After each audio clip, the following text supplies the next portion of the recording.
Isang magandang araw po mga ka-farmers. Welcome back muli dito sa YouTube channel ni Bumberong Farmer. Shoutout po sa ating mga kaibigan na patuloy po na sumusuporta, sa mga new viewers and subscribers. Shoutout po sa inyong lahat mga idol. So isang magandang umaga muli mga ka-farmers. Welcome back. At ito na po ang update sa ating tanim na pipino na Legacy F1 at saka po yung Jackson F1. Medyo magubat na po ang ating pipino pero okay lang po. At ito po ang ating pipino mga farmers, ika-20 araw na po niya ngayon. Simula lang siya ay itanim at kasalukuyan ako po ay pangatlong bagsak po ng abono o pangatlong drenching ng abono. Ito na po yung ating mga pipino ka-farmers. Meron na po siyang mga bunga kagaya po nito. Yan, may mga kilik na po siyang buko. At inaano ko na po, iginaguide ko na po yung ating pipino packet sa kanyang balag. At the same time nagpo-pruning na po tayo. Tinatanggal po natin yung mga side shoot gaya po nito. Ang gagawin ko po dito hanggang dito lamang po yung patutuloyin ko pataas. Lahat po ng side shoot niya pababa tatanggalin po natin para po mag-focus siya sa paglago pataas at maging malinis po ang ating pipino. Madali po siyang linisan at isprehan ng pamatay damo. Ito nga pala mga tinatanggal ko mga farmers, may mga bunga na rin pero okay lang yan, huwag tayo manghinayang dyan dahil mas maganda po ang magiging bunga ng ating pipino kapag po ating na pruning ang gilid. Update na rin po sa ating siling panigang, napakarami na pong bunga mga ka-farmers. Ito po, pinapalaki ko lang po ito, mga 2 weeks na po at magpipitas na po tayo. Bali 3,000 po isang bundle ng siling panigang po dito sa amin sa Batangas. Yan, tinatamaan ng punggos yung ano natin. Ito. 3 araw pong naulan dito. Buti ngayon tumila, sabay ako yung pabagsak ng abono. Ito po talaga ang ganda ng sili na to. Panay ko hot pot. Ganda talaga nito. Ang daming bunga. Napakaanghang lang po nitong sili na to. So balik po tayo mga farmers sa ating pipino. Ito na po yung update, 20 days. Malago-lago na siya, hanggang mga 2 feet na yung taas niya, hanggang pigi ko na taas niya. Napakabilis po lumago nitong pipino mga farmers. At nalagyan ko na po siya ng trellis, napalagyan ko na rin ng trellis. Ang trellis po napakasimple lang mga farmers. Ginamit ko po dito, ito po ay 2-ply. Tapos ito po yung 100-ply, kulay blue, matibay po ito. Ito po yung 1-ply, lahat po yan available po sa Shopee at Agri Supply. Tapos ito po, binibili ko po ito, 15 pesos po isa. Tawag po dito sa amin ay kalbang sa Batangas. Tapos lahat po yan, interlock po sila lahat. Nakakross po yan para po matibay, naghihigitan sila. Tapos ang gilid po niyan, puro po kawayan, paikot. Ayan.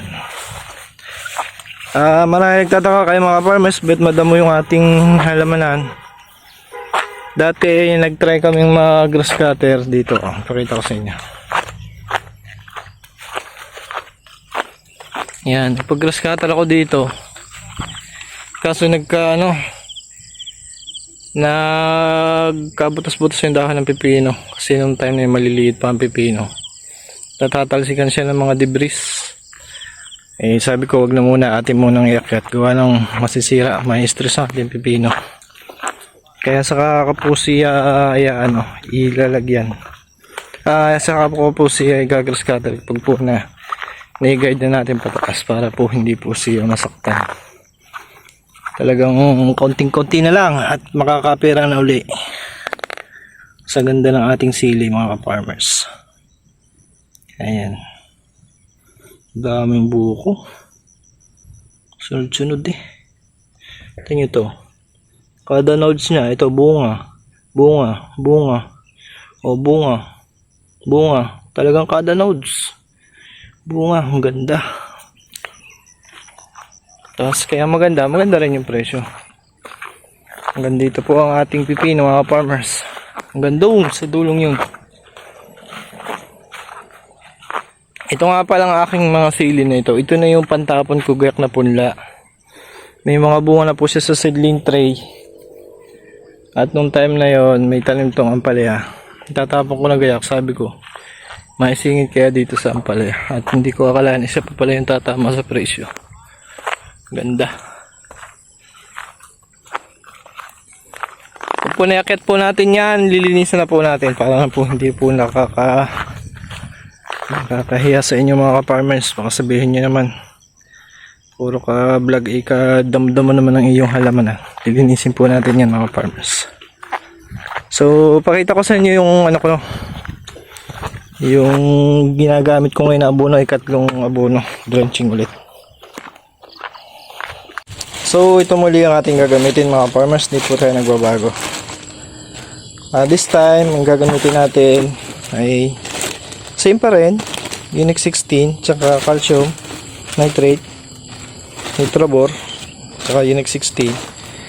Tapos ibahin lang natin yung dosage niya mga farmers. Gagawin natin siyang tig 3 kilos bawat drum. Tig 3 kilos. Yung pong ginagamit nating drum ay 200 liters po.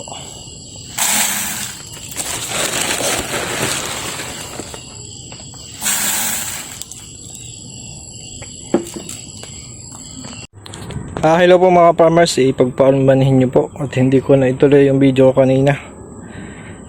Doon ko sa takal ng abono, gawa na lobat po yung cellphone ko. Bali, sabihin ko na lang mga farmers, sa isang drum po, 200 liters. Sa third na abono natin, pa almost 3 weeks na ating pipino, ang lagay ko na po ay 3 kilong nitrobor or calcium nitrate. Tapos 3 kilong Unix 16 po.